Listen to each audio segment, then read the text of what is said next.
नमस्कार साथियों, एक बार फिर से आपका स्वागत है आपके अपने YouTube चैनल श्री कोचिंग पर। पास से संबंधित कुछ महत्वपूर्ण प्रश्नों का अध्ययन कर रहे थे अपन। आज इसका भाग 5 के बारे में अध्ययन करेंगे। भाग 1 से लेके 4 तक मैंने पासे से संबंधित 2 पासे से संबंधित सिंगल डाइस से संबंधित क्वेश्चन हल करवा दिए हैं। आज अपन जब 3 या 4 पासे दिए हुए हो, जब 3 या इससे भी अधिक पासे दिए हुए हो तो किस प्रकार इन प्रश्नों को हल करते हैं, इसके बारे में अध्ययन करेंगे। प्रश्न क्रमांक 16 अपने पास है। दिए गए घन की स्थितियों के अनुसार 3 के विपरीत कौन सा अंक होगा। तो आपको 3 के ऑपोजिट फलक बताना है। तो यहाँ आपको 3 पासे दे रखे हैं। बात आती है कि 3 पासे आए तब क्या नियम लगेगा। नियम वही लगेंगे जो अपन ने इससे पहले वाले वीडियो में लगाए हैं। भाग 1 से लेकर 4 तक जो नियम लगाए हैं वही नियम इन पासों में काम करेंगे। यहाँ एक्स्ट्रा काम सिर्फ इतना ही है कि 3 पासों में से आपको उन 2 पासों का चयन करना है जिससे आंसर निकलता है। तो यहाँ 3 पासे दिए हुए हैं, यहाँ कौन सा नियम निकलता है, इन दोनों पासों को अपन देखते हैं। तो यहाँ एक उभयनिष्ठ है, यहाँ एक उभयनिष्ठ है, लेकिन इसमें 3 नहीं है। फिर इन दोनों पासों को देखते हैं। फर्स्ट की तुलना तीसरे पासे के साथ जब करवाते हैं तो यहाँ आप इन दोनों पासों को जब वापस बाहर निकालते हैं अपन,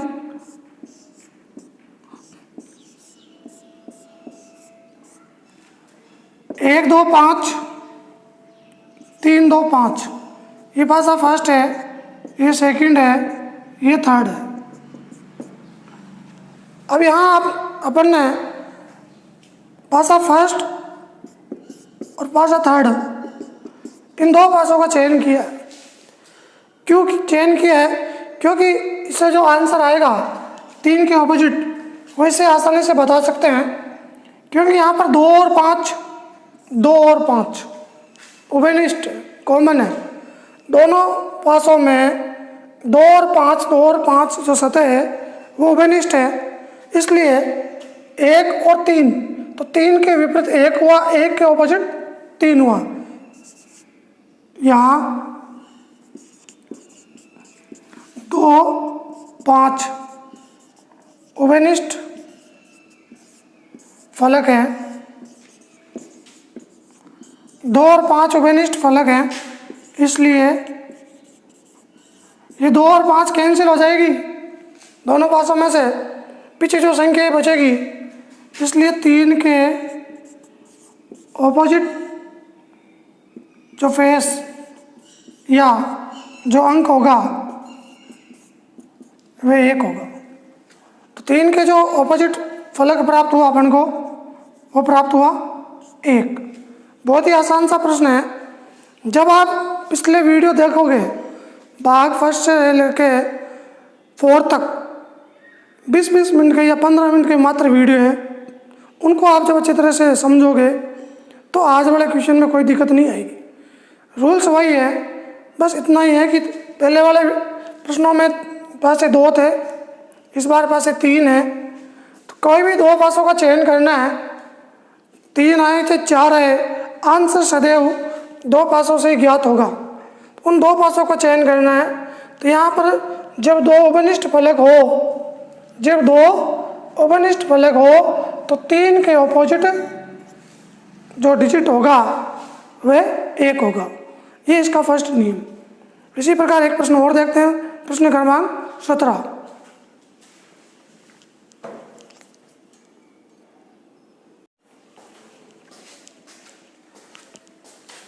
क्वेश्चन नंबर 17। नीचे एक पासे की 3 स्थितियां दी गई है। यहाँ आप देख सकते हो एक पासे की 3 अलग अलग स्थितियां हैं, यानी 3 पासे आपको दे रखे हैं। एल के प्रतिकूल यानी कि जो ये एल है इसके ऑपोजिट फलक क्या होगा। तो वही अपन को पहले दो पासों का चयन करना है। तो यहाँ अपन देख सकते हैं फर्स्ट और सेकंड में जब तुलना करवाएं, पासा first H I H J, कोई कॉमन नहीं है इसमें, एक उपनिष्ठ है, बाकी दो एल एच, तो ये तो कैंसिल हो जाएगा। तो आई के ऑपोजिट जे है, जबकि अपन को एल के ऑपोजिट पूछा है। यदि आई के ऑपोजिट पूछता तब तो आंसर जे हो जाता, क्योंकि एच एल और एच एल कैंसिल हो जाता। यहाँ अपन पासा फर्स्ट एच एल आई और इसके साथ में पासा सेकंड के एच आई, थर्ड फर्स्ट के साथ तीसरे की तुलना करवानी है। तीसरे की तुलना किस लिए करवाते हैं, क्योंकि उसमें H I H I H I H I ये कॉमन है, तो ये आसानी से कट हो जाएगा। ये दो फलक जब कट हो जाएगी, जो उपनिष्ठ फलकें हैं वो दोनों कट हो जाएगी, तो पीछे एक एक फलक बचेगी जो एक दूसरे के ऑपोजिट होगी। यहाँ पर जो एल है वो किसके ऑपोजिट है, एल किसके ऑपोजिट है, के। तो इसका जो आंसर होगा एल के ऑपोजिट के होगा। यदि इसी प्रश्न में प्रश्न क्रमांक 18 नाम देते हुए इसी प्रश्न में एल के बजाय आई के प्रतिकूल, प्रश्न क्रमांक 18 में आई के प्रतिकूल ऑपोजिट फलक क्या होगा, तो यहाँ अब कौन से पासे का चयन करेंगे।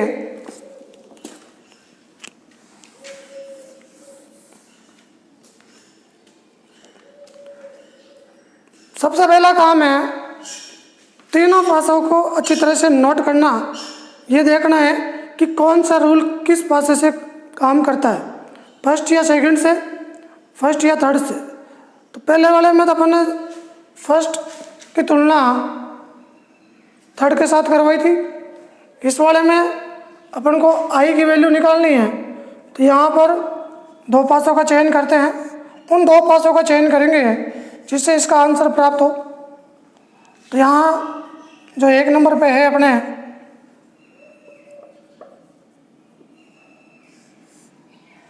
एच एल आई, और दो नंबर पे है जो एल एच जे। तो तुलना हमेशा दो पासे के साथ ही होगी, चाहे पासे 3 हो, चाहे पासे 4 हो, चाहे कितने ही पासे हो। ये आपको नोट करना होगा कि दो पासे कौन से हैं, उनका चयन सावधानी से करना है। अब यहाँ जो उपनिष्ठ फलक है, अपने पास एच और एल, इसको अपन ने कट कर दिया। यहाँ उपनिष्ठ फलक है एच और एल, इसको अपन ने कट कर दिया। पीछे एक फलक इस पासे में बची है पहले वाले में, और दूसरी फलक दूसरे पासे में। तो यहाँ दो फलकें हैं, जो फलक उपनिष्ठ हैं वो कैंसिल हो गई, तो एक फलक इसमें बची और एक फलक इसमें बची। तो यहाँ से ये फाइनल हो गया कि आई के जो ऑपोजिट फलक है, आई के ऑपोजिट फेस वो होगी जे।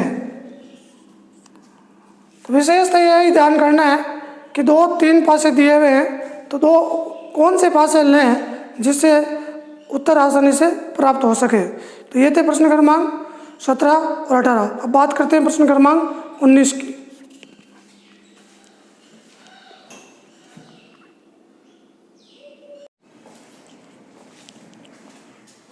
प्रश्न क्रमांक 19, दिए गए पासों में 3 के ऑपोजिट फेस पर कौन सा अंक होगा। इस बार आपके पास 4 पासे दिए हुए हैं, किन्हीं भी 2 पासों का चयन करना है।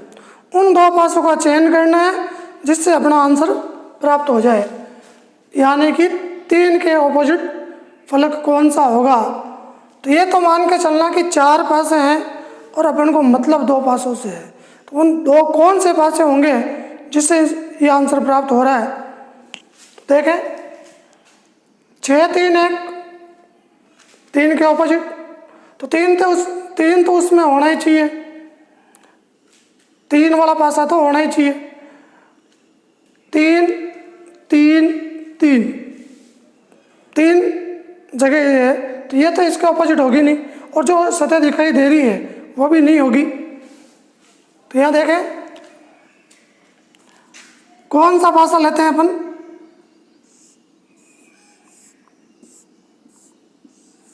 पासा सेकंड लिया अपन ने, 5 2 4, और पासा अपन ने थर्ड लिया है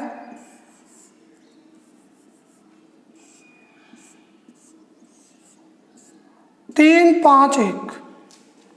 इन 2 पासों का ही चयन किस लिए किया गया।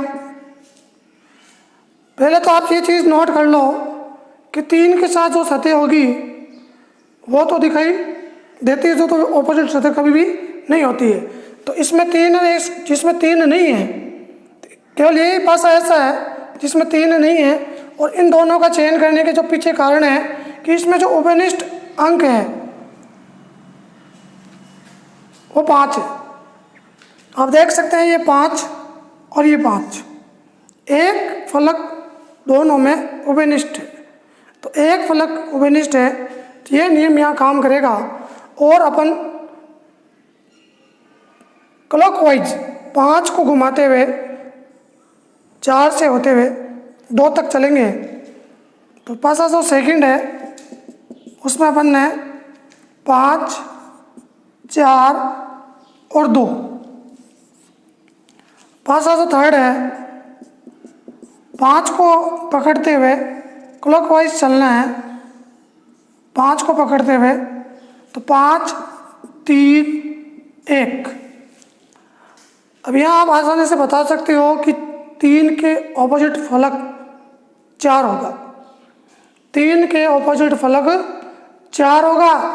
यदि प्रश्न में 1 के ऑपोजिट पूछता तो उसका 2 होता, या 2 का पूछता तो उसका ऑपोजिट फलक 1 होता, और 5 का पूछता तो 1 2 3 4 5 जो संख्या दिखाई नहीं दे रही है, जो फलक सामने नहीं है, वो इसका आंसर होता। तो जो 5 के ऑपोजिट है वो तो होगा 6, 5 का ऑपोजिट 6 होगा, 4 का ऑपोजिट 3 होगा, 3 के ऑपोजिट 4 होगा। तो ये इसका राइट आंसर है, 3 के ऑपोजिट फलक 4। तो ये था प्रश्न क्रमांक 19, जिसमें 4 पासे दिए हुए हैं, किन्हीं 2 पासों का चयन करना है। विशेष ध्यान रखना दोस्तों, इन 2 पासों का ही चयन करना है, बाकी इन दोनों का चयन करोगे तो आंसर नहीं निकलेगा। कैसे नहीं निकलेगा वो आप देख सकते हो, 6 3 1 6 3 2। तो यहाँ पर 6 3 से कैंसिल हो जाएगा, तो 1 के ऑपोजिट 2 प्राप्त होगा। यदि मैं यहाँ 1 के ऑपोजिट पूछता तो इन दोनों पासों का चयन करते हैं। कॉमन तो इसमें उभयनिष्ठ फलक देख लो आप, 3 और 6 है, इसमें भी उभयनिष्ठ फलक 3 और 6 है, दोनों में उभयनिष्ठ फलक है, लेकिन यहाँ 1 के ऑपोजिट 2 होगा, जो प्रश्न में पूछा नहीं है। तो प्रश्न में पूछा उसके अकॉर्डिंग अपन को चलना है। अब यही प्रश्न है, प्रश्न क्रमांक 20 लेते हैं अपन। इसका अंतिम प्रश्न, जब 4 पासे दिए हुए हो और आपसे पूछ लिया जाए कि निम्न संख्या के विपरीत फलक क्या होगा। अब यह मान लो 6 संख्या दे दे अपन, बहुत ही अच्छा प्रश्न है। प्रश्न क्रमांक 20, ये आज इसका अंतिम प्रश्न है। पासे से संबंधित मैंने 20 क्वेश्चन हल करवा दिए। कल इसके 5 क्वेश्चन जिसमें ओपन डाइस के प्रश्न होंगे वो सॉल्व करवाऊँगा। 6 3 1 तो ये तो लेना ही है। और यहाँ आप देख सकते हो तीसरे में 3 रेख 3 रेख। 6 का ऑपोजिट पहले यह चीज़ करो कि 6 किस में है, तो उसको एक पासे को तो लेना ही है जिसमें 6 है। इसको अपन ने नहीं लिया। एक पासे का चयन तो प्रश्न से हो जाता है। 6 लिखा हुआ, इसका मतलब 6 वाला एक लेना है। जैसे पहले वाले में 3 लिखा हुआ था तो अपन ने इस 3 वाले को लिया। तो इन दोनों में से किसको छोड़ना है? 3 और 1, 3 और 1। पासा जो फर्स्ट है उसमें लिखा हुआ 6 3 1, और जो पासा सेकंड है थर्ड, उसमें लिखा हुआ 3 1 5। ये फर्स्ट है, ये थर्ड है। इस प्रश्न का आंसर प्राप्त करने के लिए, इस संख्या का आंसर प्राप्त करने के लिए अपन ने पासा फर्स्ट और पासा थर्ड का चयन किया है। क्यों किया है? क्योंकि 3 रेख उभयनिष्ठ फलक हैं, दोनों में दो उभयनिष्ठ फलक है, तो ये दोनों कैंसिल कर देते हैं। जो दिखाई दे रही है सेम सेम, और पीछे जो बचेगा 6 के